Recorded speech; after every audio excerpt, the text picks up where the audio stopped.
नमस्कार. तर लास्ट व्हिडिओमध्ये आपण बघितलेलं आहे की चाफा फूल कसं बनवायचं. तर त्याची माला आता आपण बनवत आहोत. तर त्यासाठी मी काही मोती घेतलेले आहेत आणि गोल्डन मनी घेतलेले आहेत. तर आपण आता सुईच्या सहाय्याने थोडे थोडे टाकून मणी ते धाग्यामध्ये ओवायचे आहेत. तर आता मी मण्यांची साईज घेतलेली आहे ती मीडियम घेतलेली आहे. तुम्ही मोती तुमच्या साईजनुसार घेऊ शकता, चॉईसनुसार.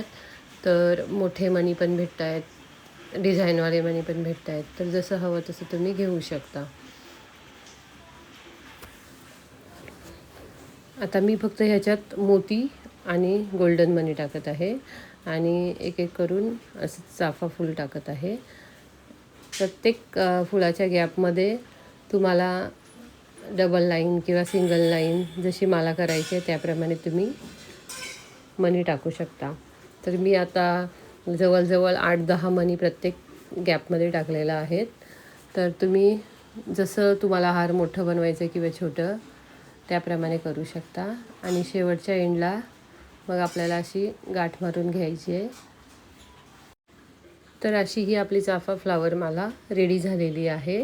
तुम्ही बघू शकता खूपच सुंदर अशी चाफा फूलमाला तयार झालेली आहे. तर आता आपण मध्ये लटकन बनवूया. तर लटकनसाठी असे मी 3 तयार केलेले आहेत. तर आता आपण एक एक करून लटकन बनवूया. त्याला पण एक मणी आपण सुरुवातीला टाकू आणि त्याच्यानंतर आपण छोटे फ्लावर त्याच्यात बनवणार आहोत आणि मग थोडेसे मणी मोती अशा प्रकारे आपण लटकन तयार करणार. असे मी टोटल 3 लटकन तयार करत आहे.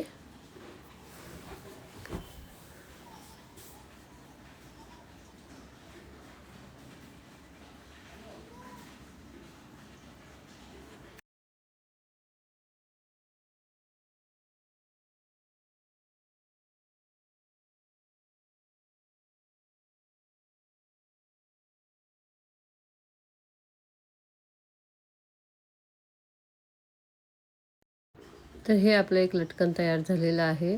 तर असे 3 लटकन करून घेतलेले आहेत मी आणि ते मधल्या फुलामध्ये ओवलेले आहेत. जो हाराचा मध्यभाग आहे त्याच्यात ओवलेले आहेत. तर आता आपलं फायनल लुक रेडी आहे. तर हे झालेलं आहे चाफ्याचं हार आपलं.